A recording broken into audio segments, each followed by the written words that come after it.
deep beneath the volcanic surface of a Pacific island, in the early hours before dawn on the 23rd day of February in 1945, a Japanese sergeant named Kenji Takahashi sat in near darkness, his back pressed against walls hewn from solid rock. The bunker around him trembled continuously as American naval artillery pounded the mountain above, each impact sending cascading dust and debris down from the reinforced ceiling. Takahashi had been underground for what felt like an eternity, though in reality it had been only 14 hours since the latest bombardment intensified.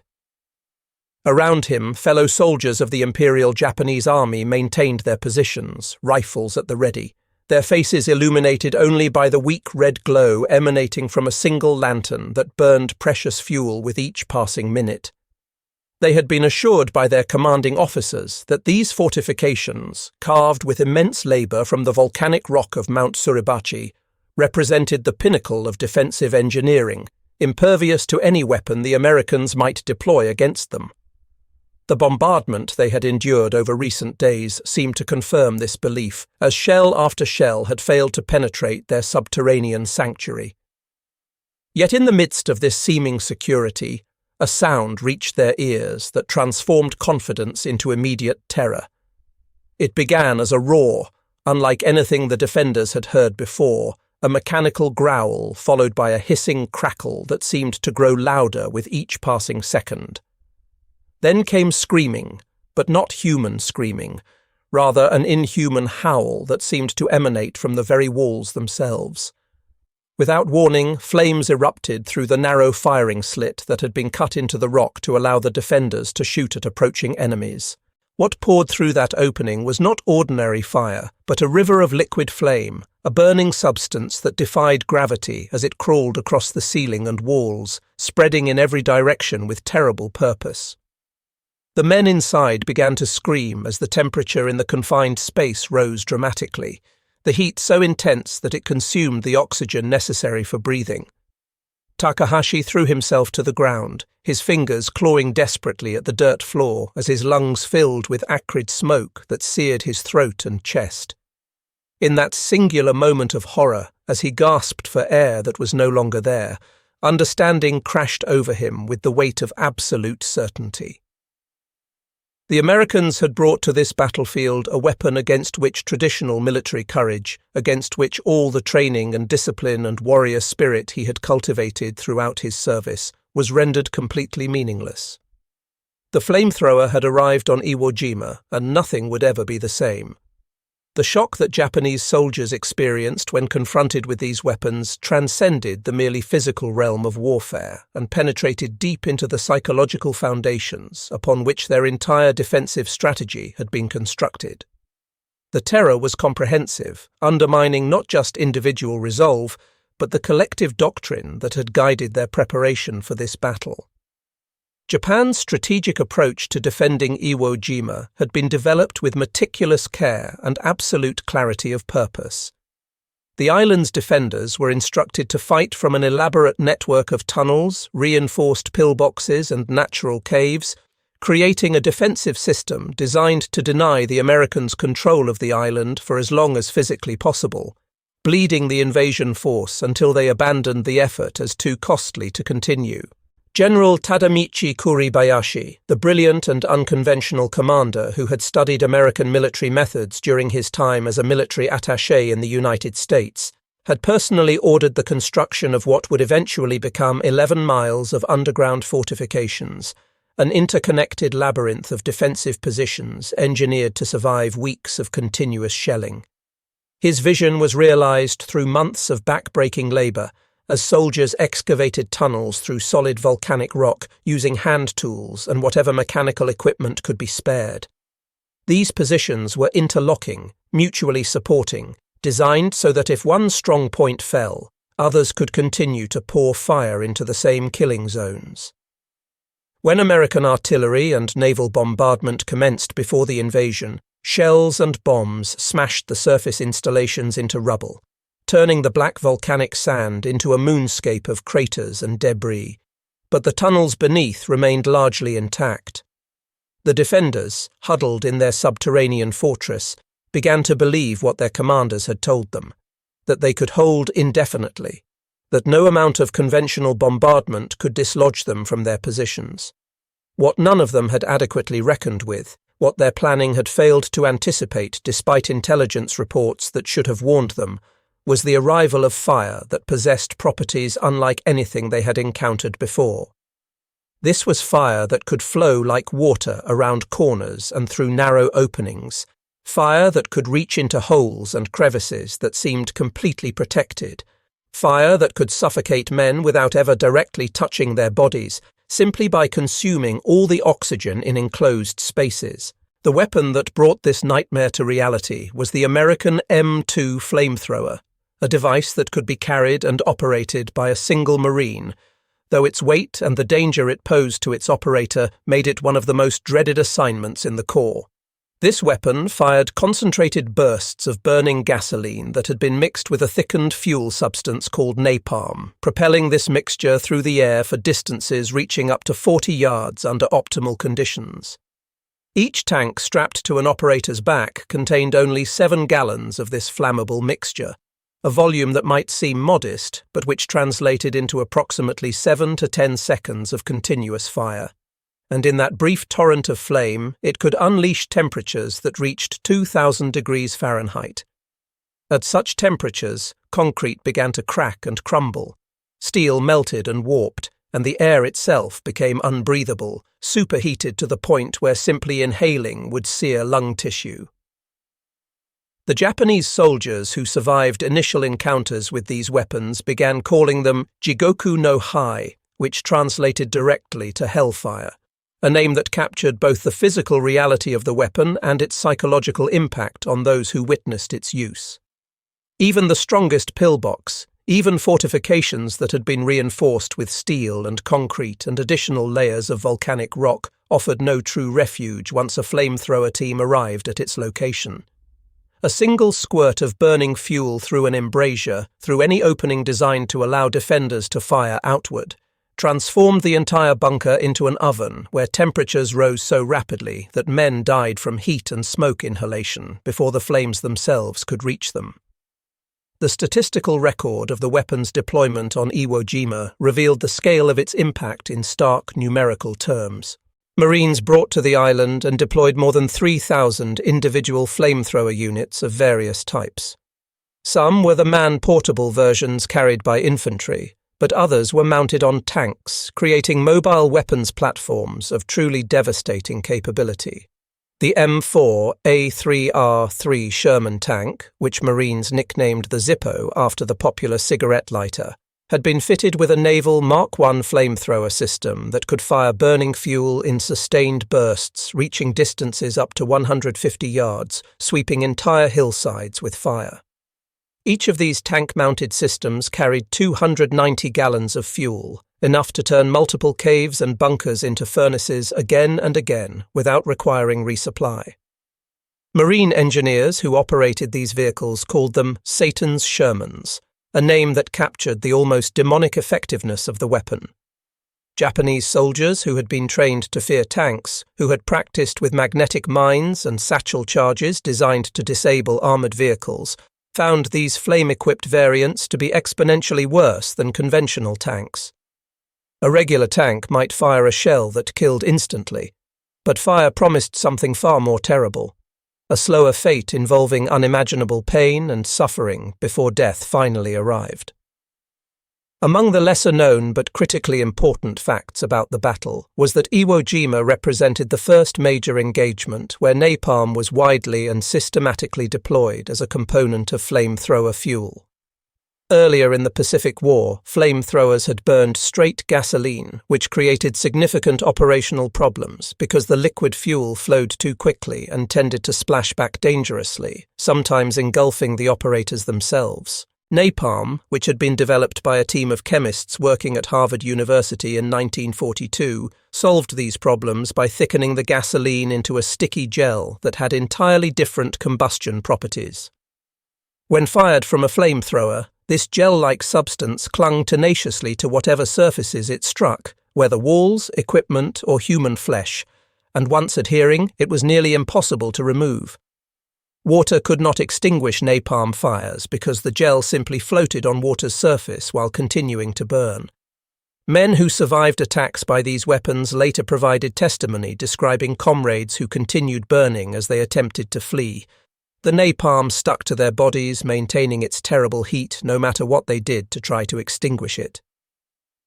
The Marines who operated these weapons, who strapped tanks of volatile fuel to their backs and walked into combat carrying what amounted to mobile explosives, were themselves haunted by the experience.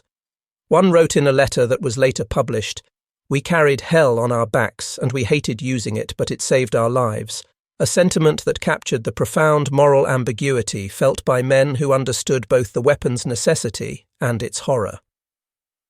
The psychological shock experienced by Japanese defenders went far beyond the immediate physical danger, penetrating to the core of their military identity and sense of purpose. Diaries and notes that were recovered from the bodies of dead soldiers after the battle revealed the depth of despair that the flamethrowers created. One corporal wrote in cramped handwriting that we cannot fight this because the fire comes into the caves and eats the air, so we choke before we can even attempt to resist. Another soldier's diary described watching an entire platoon wiped out in a matter of seconds, and he wrote that they were brave men who had trained for years and faced death without fear, but the fire left nothing of them, nothing to honour or remember. Unlike artillery shells or aerial bombs, which could be endured through mental discipline and physical courage, which killed quickly if they struck but left survivors otherwise unharmed, flamethrowers seemed to target something more fundamental than the body. They targeted the mind itself, creating a fear that bypassed rational thought and struck at primal human terror of burning alive. Soldiers knew with absolute certainty that if the fire came for them, there would be no escape, no possibility of survival through luck or skill or determination, only the inevitability of a horrible death. On the 19th of February, the day the American invasion fleet launched its assault, Marines initially struggled desperately to dislodge Japanese defenders from the network of pillboxes that had been positioned along the black volcanic beaches. Machine gun positions had been carefully sited to create overlapping fields of fire, and as the Marines came ashore in their landing craft, these guns scythed through the attackers with devastating effect. Men fell by the dozens in the first minutes of the landing, cut down before they could even reach cover. By the second day of the battle, however, the situation had begun to shift as specialized flamethrower units arrived and moved into position. The tank-mounted flamethrowers in particular magnified the terror that defenders experienced to levels that seemed almost beyond human comprehension. On the 24th of February, the 4th Marine Division deployed Sherman tanks that had been fitted with flamethrower systems against a complex of caves located on a ridge that would come to be known as Hill 382. Survivors who were later captured and interrogated testified that they had watched men burning alive, attempting to crawl out of cave entrances, only to be cut down by machine gun fire from supporting American positions before they could escape the flames. Japanese commanders, recognizing that their soldiers faced a weapon against which there was no effective defense, began urging men to commit suicide rather than endure capture or death by fire. Many soldiers complied with these orders, detonating hand grenades inside bunkers when they heard the telltale roar of flamethrowers approaching, preferring instant death to burning. Marines who had been hardened by weeks of continuous combat, who had seen every imaginable horror that modern warfare could produce, spoke afterward about the grim routine that developed around bunker-clearing operations. The procedure became almost mechanical in its repetition.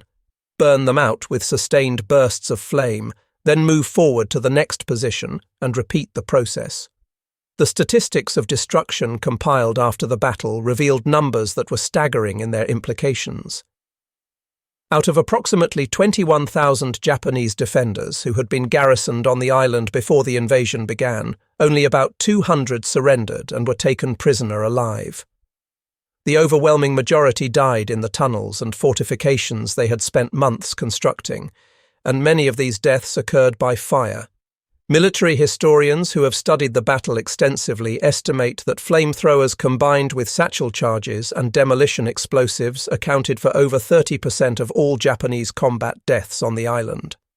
The defenders had prepared meticulously for artillery bombardment, for naval gunfire, even for tank assaults, constructing defenses they believed could withstand anything the Americans might deploy. They had no defense whatsoever against fire that could flow like liquid into every protected space.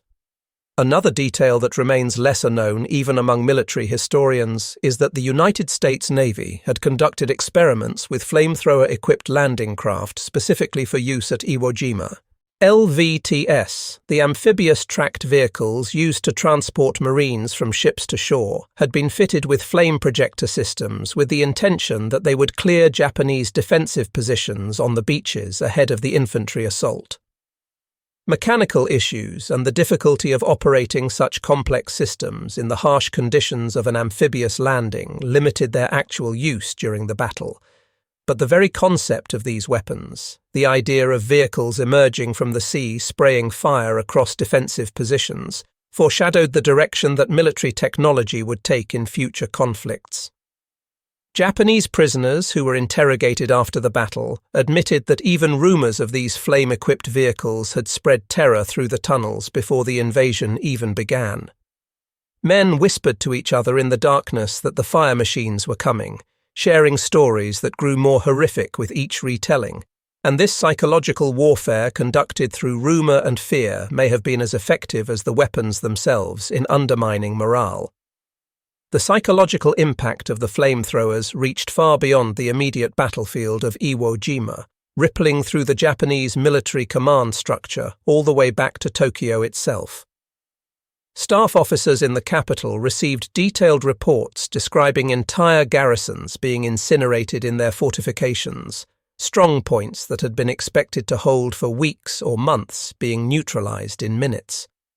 One officer wrote in his private diary, which was later discovered by occupation forces, that reading these reports made him feel as though Japanese soldiers had become like moles attempting to hide underground, while American fire simply filled their burrows with flames and smoke. The recognition that even the most elaborate fortifications offered no protection against these weapons had profound implications for Japanese strategic planning in the remaining months of the war. If Iwo Jima, with its 11 miles of tunnels and its garrison of determined defenders, could be overrun in just over a month, what hope was there for defending the home islands against an invasion that would inevitably come? For the Americans, the flamethrower became one of the most valued weapons in their arsenal, despite the extreme danger it posed to its operators. Japanese snipers, recognizing the devastating impact these weapons had on defensive positions, made flamethrower-carrying Marines their priority targets, understanding that eliminating these soldiers would significantly reduce the effectiveness of American assaults. Tanks equipped with flame projectors drew concentrated artillery fire from every Japanese gun that could be brought to bear on them. Yet despite these dangers, despite the fact that flamethrower operators had one of the highest casualty rates of any specialty in the Marine Corps, the demand for these weapons continued to grow throughout the battle. Commanders at every level called them lifesavers, describing them as weapons that reduced overall American casualties by eliminating strong points without requiring frontal assaults that would have cost far more lives. General Holland Smith, who commanded all Marine forces involved in the Iwo Jima operation, was characteristically blunt in his assessment when he stated without qualification that without flamethrowers we could not have taken the island, a judgment that subsequent military analysis has generally supported. For the Japanese defenders, the legacy of the flamethrower was one of complete despair and the shattering of deeply held beliefs about warfare and honor. Survivors described experiencing a profound feeling of betrayal, as though the earth itself had turned against them. They had believed with absolute faith that their tunnels were invincible, that they had been built to withstand anything the enemy could throw at them. Engineers had assured them that meters of solid rock would protect them from any bombardment, yet fire had crept inside their sanctuary, invisible and odorless until the moment it was too late to escape. One soldier, in what would be his final written communication before death, scrawled in barely legible characters that the fire is a demon that eats stone and eats air and eats men. Words that captured not just the physical properties of the weapon, but its almost supernatural horror in the eyes of those who faced it. For a military culture that placed enormous emphasis on spiritual endurance, on the cultivation of inner strength that could overcome any physical hardship, the flamethrower proved with brutal finality that no amount of courage or determination could stop the combined forces of chemistry and industrial production. Human will, however strong, could not survive in an environment where oxygen itself had been consumed by fire. The industrial numbers told their own story about the asymmetry that had developed between the two nations by this late stage of the war. By 1945, American factories were producing more than 50,000 flamethrowers annually, along with tens of millions of gallons of napalm fuel to feed these weapons. The industrial capacity that enabled this production was staggering, representing just one small component of a military-industrial complex that had grown to dominate the global economy. Japan, by contrast, was by this point in the war almost completely blockaded by American submarines and surface ships, its merchant fleet destroyed, its access to raw materials from conquered territories severed.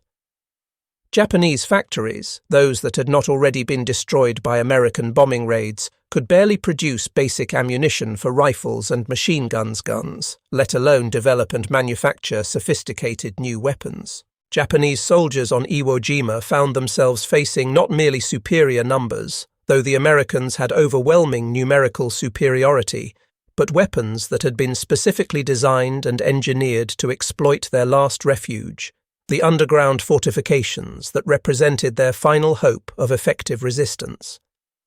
The technological and industrial gap between the two nations had grown so large that Japanese defenders were fighting essentially a 19th-century defensive battle against a military force equipped with weapons that pointed toward the future of warfare. The battle for Iwo Jima finally ended after 36 days of continuous combat, one of the bloodiest battles in the entire Pacific War. American casualties were horrific, with nearly 7,000 Marines killed and more than 20,000 wounded in the fighting. But the Japanese suffered even more catastrophic losses, with virtually every defender on the island annihilated. Of the 21,000 men who had been garrisoned there before the invasion, fewer than 3% survived to be taken prisoner. Yet among those few survivors, and among American Marines who witnessed the battle, the memory that burned deepest, that remained most vivid decades later, was not of conventional combat, but of fire.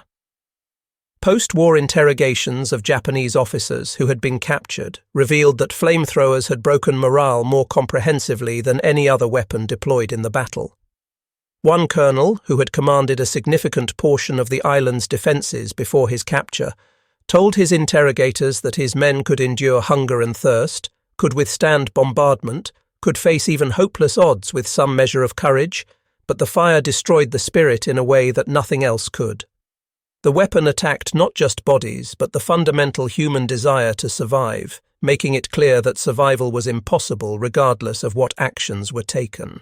On the 23rd of February, as Marines raised the American flag atop Mount Suribachi in what would become one of the most iconic photographic images of the entire Second World War, an image that would be reproduced countless times and transformed into memorials and monuments, flamethrower teams were still at work deep beneath that same mountain, methodically burning out the last defenders who remained alive in the tunnels below. The contrast between these two scenes could not have been more stark or more symbolic of the battle's dual nature. Above ground, in the light of day, Marines posed for photographs that would come to represent American courage and determination and ultimate victory. Below ground, in darkness and smoke, men died in ways so horrible that those who witnessed it rarely spoke of the details afterward. For the Japanese soldiers trapped in those underground chambers, there was no symbol of triumph, no moment of heroic sacrifice that might redeem their suffering. There was only the roar of pressurized fuel being expelled from flamethrower nozzles and the suffocating heat that followed, consuming oxygen and life with equal efficiency. In the final analysis, the Japanese had planned and prepared for a battle of endurance and attrition.